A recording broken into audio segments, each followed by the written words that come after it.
Hello, everyone, and welcome to another episode of John Matrixx Talks Movies. Today, I am going to review Mission Impossible Fallout, or Mission Impossible, 6, I believe? So, just came back from watching this movie, and wow. This is the only way I can explain this movie. This was a great movie. It may be the best Mission Impossible movie yet.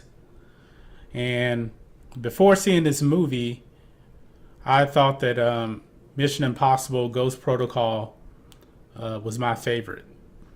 This movie is just that great. Now, this movie is directed by Christopher McQuarrie. He's the same director that directed Mission Impossible Rogue Nation. He came back for this. He's the first director to do so. Of course, the movie stars Tom Cruise as Ethan Hunt, Simon Pegg as Benji, and Ving Rhames as Luther Stricker. So his whole team is back. Jeremy Renner is the only person that didn't come back to this movie. I believe because he had a scheduling conflict with my mind is just slipping with the Avengers movie. So I think that's the only reason why he did not come back. But this movie will blow you away. So just a brief synopsis of the movie. Won't really be any spoilers in this movie. What happens is the syndicate has come.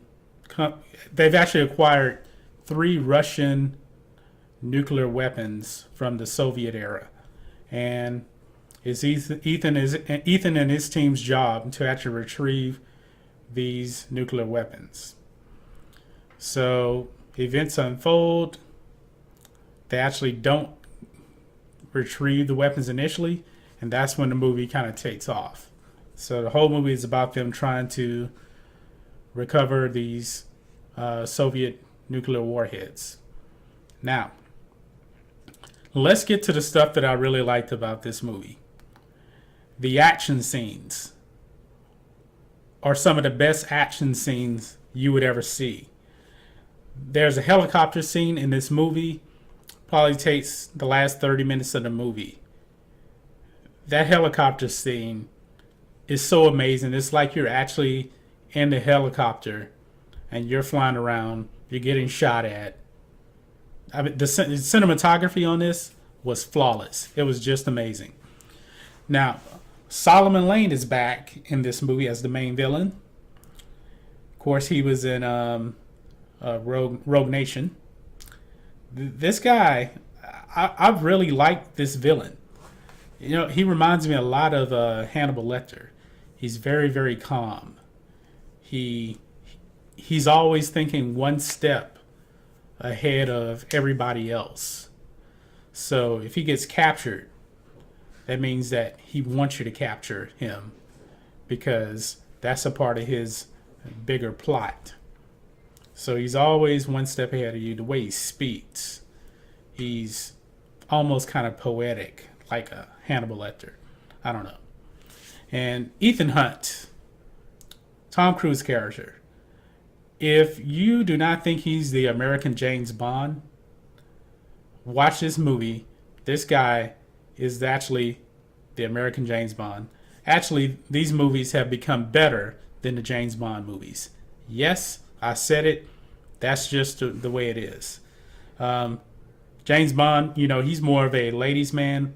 That's really the difference between them. Ethan Hunt is more strictly business. What else? This movie also has a lot of comedy in it in a way, mainly with Benji. Benji, there's a scene where he's kind of messing up on giving Ethan directions where to turn and everything, and it's kind of funny because he catches his own mistake and he's like, "Oh, sorry, I did this." I really can't get into it because I don't want to give away too much in the movie if people haven't seen it yet.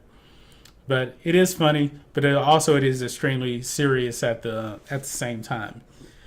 Now there's some plot twists in this movie. You really start to question who is the good guy, who is the bad guy.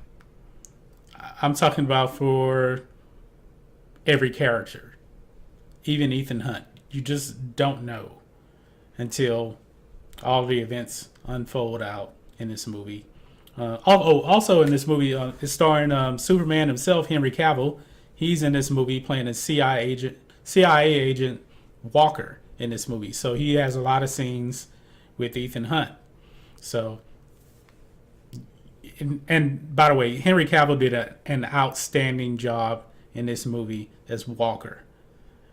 He was really great. Everybody in this movie was great. Alec Baldwin is back in this movie as the director of the IMF. He does a great job too. And Angela Bassett is also in this movie.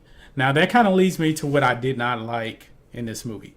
Of course, the movie, is great as it is, probably the second, it's one or two. Infinity War and Mission Impossible are the two best movies of the year so far. But what I didn't like about this movie, Angela Bassett, she is such a great actress. Her role was way too small in this movie. She was heavily underused. To tell you the truth, they really could have just cut a character out of the movie, and it really would not have made much of a difference. So I think if you have Angela Bassett in the movie, she has to have a big role. She has to. She's pretty much just resorted to, I think she's in about 4 scenes in the movie, and she pretty much just stands around, talks, and doesn't do anything. Now, another thing I didn't like, and this is just nitpicking here. I said the action was great, but some of the chase scenes in the movie, they're a little bit over the top. Like there's a scene actually where Ethan is running away from cops or whatever on motorcycles, and he just goes through traffic like it's nothing, and he conveniently gets away. So it's just kind of almost unrealistic to a certain extent, but I guess that's the Mission Impossible movies. But that's really the only 2 complaints I had. This movie, I'm giving Mission Impossible Fallout, I'm giving it a 9.5. It is that great of a movie. If you have not seen it, you have to go see it. That's all I have for you today. Let me know what you thought about Mission Impossible Fallout. Leave a comment, put a thumbs up on this video if you like the content, and we'll catch you on the next video. John Matrixx, out.